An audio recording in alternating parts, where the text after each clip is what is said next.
মুখের দুর্গন্ধ নিয়ে অনেক রোগী আমাদের এখানে আসছেন। সম্মানিত দর্শক, মুখে দুর্গন্ধ কেন হয়? মুখে দুর্গন্ধ হওয়ার যে সব কারণ রয়েছে, এর মধ্যে সবচেয়ে গুরুত্বপূর্ণ কারণ হচ্ছে মুখে ঘা হওয়া অথবা মাড়িতে ঘা হওয়া, দাঁতের মাড়ি ফুলে যাওয়া, দাঁতের মাড়িতে ইনফেকশন হওয়া, তাছাড়া পেটের গোলযোগের কারণে অথবা লিভারে আলসার বা লিভার সিরোসিসের কারণে অনেক সময় মুখে দুর্গন্ধ হতে পারে। সম্মানিত দর্শক, এই দুর্গন্ধ হলে হোমিওপ্যাথিতে কি কি মেডিসিন রয়েছে এবং কোন লক্ষণে কোন মেডিসিনটি সবচেয়ে বেশি উপকারী, সে বিষয় নিয়ে আমরা আলোচনা করব। অল্প বয়সের অনেক মেয়েরা রয়েছে যাদের মাত্রই যৌবনপ্রাপ্ত হয়েছে বা পিরিয়ড শুরু হয়েছে, বালেগা হওয়ার পরে দেখা যায় যে তাদের সামনে দাঁড়িয়ে কথা বলা যায় না, প্রচুর পরিমাণে দুর্গন্ধ অনুভব হয়।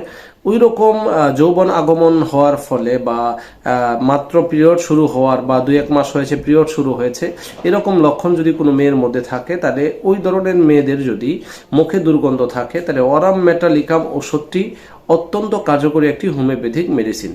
সম্মানিত দর্শক, তাছাড়া মুখের ঘা যদি থাকে, মাড়িতে যদি ঘা থাকে, জিহ্বাতে যদি সাদা স্পট পড়ে এবং সেইটা থেকে যদি দুর্গন্ধ হয়, পাশাপাশি মুখে যদি অনেক থুতু জমে, তাহলে মার্সল ওষুধটি অত্যন্ত কার্যকরী একটি হোমিওপ্যাথিক মেডিসিন। এটি একটু হাই পাওয়ারের 2-1 ডোজ সেবনের ফলেই মুখের ঘা থেকে পরিত্রাণ পাওয়া যায় বা মুখের দুর্গন্ধ থেকেও পরিত্রাণ পাওয়া যায়।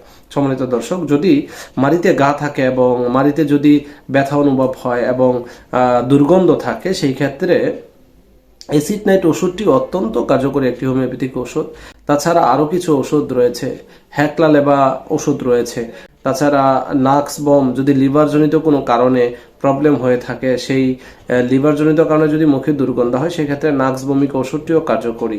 তাছাড়া লিভারজনিত আরও কিছু কারণ রয়েছে, যেমন লিভারজনিত কারণে হলে লক্ষণভিত্তিক কার্বোভেজও দেওয়া যেতে পারে। যদি কার্বোভেজের লক্ষণগুলো থাকে, সেই ক্ষেত্রে কার্বোভেজও অত্যন্ত কার্যকর ভূমিকা রাখতে পারে। সম্মানিত দর্শক, এছাড়াও আরও অনেক ওষুধ রয়েছে লক্ষণভিত্তিক। এই জন্যে যখন কোনো প্রবলেম দেখা দিবে, তখন অবশ্যই একজন রেজিস্টার হোমিওপ্যাথিক ডাক্তারের শরণাপন্ন হয়ে যদি আপনি ওষুধ সেবন করেন, তাহলে অবশ্যই মুখের দুর্গন্ধ থেকে পরিত্রাণ পেতে পারবেন।